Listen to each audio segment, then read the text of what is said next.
चलिए cricket Q&A पर सवाल जवाब का सिलसिला हम स्टार्ट करते हैं। जो अभी सबसे बड़ा अपडेट इस भारत का ऑस्ट्रेलिया दौरा से आ रहा है कि हो सकता है कि रोहित शर्मा और ईशांत शर्मा दोनों पहले 2 टेस्ट मैच के लिए अवेलेबल ना हो। तो इस पे जितने भी जो क्वेश्चंस आपने भेजे थे, जितने भी क्वेश्चंस आपने कमेंट किए थे, कमेंट करने का तरीका बहुत आसान है। आप सीधा मेरे वीडियो के कमेंट बॉक्स में जाके अपना सवाल है वो कमेंट कर सकते हैं। तो उससे रिलेटेड मैं यहाँ पे आंसर आज करूँगा जितने भी क्वेश्चंस आए। तो पहला क्वेश्चन है वो विशाल चेहरे हैं, वो पूछ रहे हैं कि रोहित को आईपीएल के 3 मैच नहीं खेलना चाहिए था। तो इसमें जो सबसे बड़ा कॉम्प्लीमेंट विशाल जी आप कर रहे हैं कि रोहित शर्मा को जो 3 मैच थे, जो उनकी फिटनेस ख़राब थी, उसके बावजूद भी उन्होंने तीन वो मुंबई इंडियंस के लिए वो 3 मैच खेले। और उसके चलते क्या हुआ कि जो अलग अलग जो गलत, और मेरे हिसाब से एज अ क्रिकेट फ़ैन वो गलत एक्सपेक्टेशन भी रोहित शर्मा की ओर लगी। फैंस की नज़रों में रोहित शर्मा की जो छवि है वो बेकार हुई। क्योंकि इससे क्या हो गया कि बहुत सारे फैंस जो हैं वो ये सोचने लगे कि वो 3 मैच खेलने के चलते जो रोहित शर्मा है वो इस ऑस्ट्रेलिया दौरे की जो शुरुआत में जो T20 और वनडे मुकाबले हैं उसमें वो अवेलेबल नहीं हो पाए। और अब तो ये भी हो सकता है कि वो पहले 2 टेस्ट मैच आपको खेलते नज़र नहीं आए। लेकिन ये अभी बीसीसीआई ने कंफर्म नहीं किया है। इसमें मैं अभी ये भी बोलूँगा कि शायद वो आपको पहले टेस्ट मैच में खेलते दिख सकते हैं।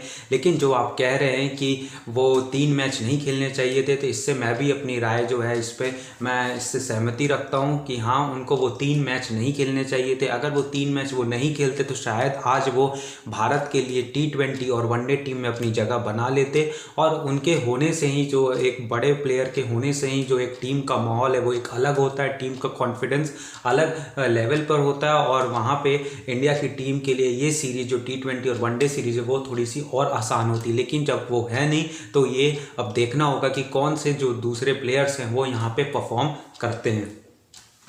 दूसरा सवाल ऋषभ श्रीवास्तव है, वो कह रहे हैं how many days players require before a test match. तो ये जो पूछ रहे हैं कि जो मैंने कल एक वीडियो बनाया था तो उससे मैंने कहा था कि जो रवि शास्त्री हैं उन्होंने रोहित शर्मा और ईशांत शर्मा के लिए एक कट ऑफ डेट तैयार किया है। उन्होंने ये कहा है कि अगर रोहित शर्मा और ईशांत शर्मा को पहले टेस्ट मैच के लिए अवेलेबल होना है तो उनको कम से कम 25 या 26 तारीख यानी कि आज या फिर कल उनको ऑस्ट्रेलिया के लिए तो रवाना हो जाना होगा। क्योंकि आपको ये भी याद है कि वहाँ पे ये इंडिया के बायो बबल में ये डायरेक्ट नहीं घुसेंगे।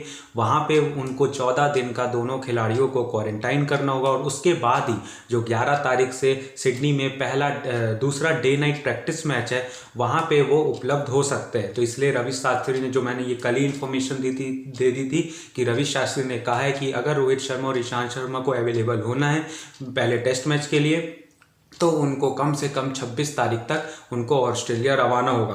तो अब जो आपका सवाल है कि कितना दिन चाहिए एक प्लेयर को एक टेस्ट मैच खेलने से पहले, तो मेरा इसमें यही राय है कि अगर कोई भी बंदा इंजरी के बाद अगर वो टेस्ट मैच के लिए आ रहा है तो उसको कम से कम एक प्रैक्टिस मैच तो ज़रूर खेलना चाहिए, जिससे कि वो अपनी जो रणनीति है, अपनी जो बॉडी है, उसको उस मैच खेलने के लिए मैच सिचुएशन में ला सके। और इससे वो असली गेम में जब वो रियल टेस्ट में उतरे तब उसको कोई इंजरी की परेशानी ना हो। इसलिए मुझे लगता है कि अगर रोहित शर्मा और ईशांत शर्मा दोनों को पहले टेस्ट मैच में अवेलेबल होना है तो उससे पहले उनको एक डे नाइट प्रैक्टिस मैच जो है वो 3 दिन का 11 तारीख से जो सिडनी में स्टार्ट होगा उसमें उनको उपलब्ध होना होगा। उसके बाद अगला सवाल अर्चना सिंह है, वो कह रही हैं कि I think we all have forgotten that India has won last 17 T20 matches out of 20 matches under Kohli captaincy. तो why we want to change the captain of India T20 team. तो अर्चना सिंह जी, इसमें जो विराट वर्सेस कोहली का जो अभी ये जो conversation है वो बहुत अलग लेवल पे चल रहा है, जिसमें दिग्गज क्रिकेटर्स गौतम गंभीर, आकाश चोपड़ा भी आमने सामने हो गए थे स्टार स्पोर्ट्स पे। तो वो कह रही हैं अर्चना जी की आखिरी 20 T20 मुकाबले जो भारत ने खेले हैं उसमें 17 T20 मुकाबले जीती है इंडिया की टीम विराट कोहली की कैप्टनसी में। तो इसमें जो सबसे बड़ा सवाल जो उठता है कि विराट कोहली की कप्तानी में चेंज क्यों किया जाए, मतलब कि विराट कोहली को क्यों चाहें कि हम T20 कप्तानी जो है वो रोहित शर्मा को दे दें। तो इसमें मैं ये बोलूँगा कि देखिए, आपको अगर किसी भी फॉर्मेट का कप्तान चेंज करना है तो आपको ये ध्यान रखना होगा कि उस फॉर्मेट का जो बड़ा टूर्नामेंट है वो कितने दिन बाद आने वाला है। जैसे हम यहाँ पे T20 क्रिकेट की बात कर रहे हैं, तो आपको पता है जो T20 वर्ल्ड कप है वो अगले साल अक्टूबर नवंबर में इंडिया में होना है। तो यहाँ से अभी 1 साल का ही समय बचा है और आप ये देखिए इस एक साल में इंडिया की टीम कितने T20 मुकाबले खेलती है, तो वो ज़्यादा से ज़्यादा 10 से 15 मैचेस ही T20 के खेलते हैं। अब आप चाहोगे कि एक कप्तान जो अभी एस्टेब्लिश कप्तान है, विराट कोहली जो कप्तान है, अगर आप उसको चेंज कर देते हो, अगर आप रोहित शर्मा को ले आते हो, तो रोहित शर्मा के आने से, तो एक नया कप्तान आने से जो हर कप्तान की एक अलग रणनीति होती है, तो रोहित शर्मा आएंगे तो एक अलग रणनीति होगी। भले कोई कितना कह ले कि वो एक ही ड्रेसिंग रूम में है, लेकिन एक ड्रेसिंग रूम से हर कप्तान की, हर कैप्टन की थिंकिंग जो है वो अलग होती है। MS धोनी अलग तरह से लीड करते थे, विराट कोहली अलग तरह से लीड करते, रोहित शर्मा एक अलग तरीके से लीड करते हैं। सिमिलरली आप इसको कंपेयर करिए इंडिया की जो अभी टेस्ट सीरीज होने वाली, इसमें अजिंक्य रहाणे की सोच कुछ और हो सकती है और विराट कोहली की सोच कुछ और हो सकती है। तो दो कप्तान की सोच जो है, दो अलग आदमी की सोच है, वो अलग हो सकती है। इसलिए मेरा मानना है कि अभी आपको देखना होगा कि यहाँ से आपके जो T20 वर्ल्ड कप होने वाला है उसमें कितने आपके मैचेस बचते हैं। अगर आपके 10 से 15 मैच है तो मेरे हिसाब से विराट कोहली को ही कप्तान रहने दीजिए, टीम का माहौल अभी सही रहेगा। ज़बरदस्ती आप सेटअप में चेंज करके आप टीम का माहौल भी बिगाड़ सकते हैं। फिर उसके बाद अगला सवाल है सैयद रईस अकबर है, वो कह रहे हैं specialist physiotherapist can be send with players to Australia, why management don't think. देखिए सैयद रईस अकबर जी, ये एक चांस हो सकता था कि जो पटेल जी हैं, पटेल जी जो अभी इंडिया के जो स्पेशलिस्ट फिजियोथेरेपी हैं, उनके साथ रोहित शर्मा को भेजा जा सकता था ऑस्ट्रेलिया दौरे पे, लेकिन ये ऐसा हो नहीं पाया। अब क्या कारण है पीछे वो तो अभी हमको पता नहीं है। इसलिए मेरे हिसाब से ये होना, तो आप सही कह रहे हैं सैयद जी कि ये ऐसा हो जाता तो सही रहता कि वो ऑस्ट्रेलिया में चले जाते, तो ऑस्ट्रेलिया में ही जो रोहित शर्मा का रिकवरी प्रोसेस है वो वहीं पर ही पटेल जी देख लेते, लेकिन वो अब ऐसा हो नहीं सका। और जो पटेल जी है वो ऑस्ट्रेलिया टीम के साथ है, लेकिन रोहित शर्मा अभी NCA में अपना जो ट्रेनिंग है वो कर रहे हैं। उसके बाद सिद्धेश सेलर है, वो कह रहे हैं in the absence of these stalwarts Virat and Rohit who will rise to the occasion. देखिए सबको तो उम्मीद है, अगर विराट कोहली आधे सीरीज में बाहर रहते हैं और आधे दौरे में बाहर रहते हैं और रोहित शर्मा आधे दौरे में बाहर रहते हैं, तो सबको सबसे ज़्यादा जो उम्मीद है वो एक खिलाड़ी KL राहुल से है। क्योंकि जैसा हरभजन सिंह ने भी कहा है, सुनील गावस्कर ने भी कहा है कि KL राहुल इस ओकेजन का अच्छा फ़ायदा उठा सकते हैं। और सबसे बड़ी बात उनके साथ फॉर्म है। ये हम पिछला उनका 1 साल देखें तो T20 मुकाबले, ODI मुकाबले जो भारत के लिए उन्होंने खेले, या फिर उन्होंने जो अभी IPL में जिस तरह का परफॉर्मेंस दिखाया है, इस तरह की परफॉर्मेंस है, और सामने जो विपक्षी ऑस्ट्रेलिया के जो गेंदबाज हैं वो भी डरेंगे। और अगर KL राहुल का बल्ला एज अ कंसिस्टेंट परफॉर्मर के रूप में चला, तो वह यहाँ पे जो KL राहुल है अपने आप को साबित कर सकते हैं कि हाँ, वो बड़े मौके पे जाके, जब बड़े खिलाड़ी जब टीम में अवेलेबल ना हो, तो वो वहाँ पे परफॉर्मेंस कर सकते हैं और टीम को एक अच्छा फाइट दिला सकते हैं ऑस्ट्रेलिया के खिलाफ।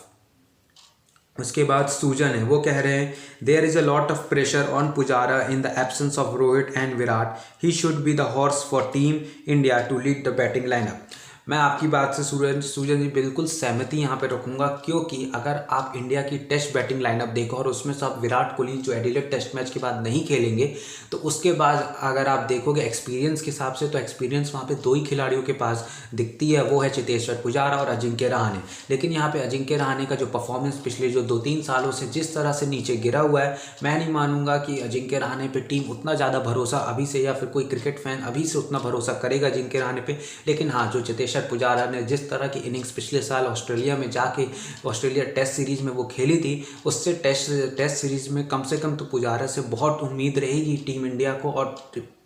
और पुजारा इसको अब किस तरह से लेते हैं, जैसा कि आपने कहा कि प्रेशर के रूप में लेते हैं या फिर वो एक अपॉर्चुनिटी के रूप में लेते हैं, तो ये पुजारा पर निर्भर करेगा। लेकिन मैं इतना जितना मैं पुजारा को खेलते हुए देखा है, पुजारा इस तरह के मौके का इंतज़ार करते हैं। वो एक्सपीरियंस खिलाड़ी हैं और इस तरह की इनिंग्स उन्होंने पहले भी खेली हुई है। तो जब वो सबसे ज़्यादा नीड होती है टीम को, तो वहाँ पर चेतेश्वर पुजारा का बल्ला चला है, लेकिन उतना कंसिस्टेंट से नहीं चला। लेकिन पिछले ऑस्ट्रेलिया दौरे पर वो चला था, तो उस तरह की परफॉर्मेंस को चेतेश्वर पुजारा खुद भी चाहेंगे कि वो इस सीरीज में वो बरकरार रखें।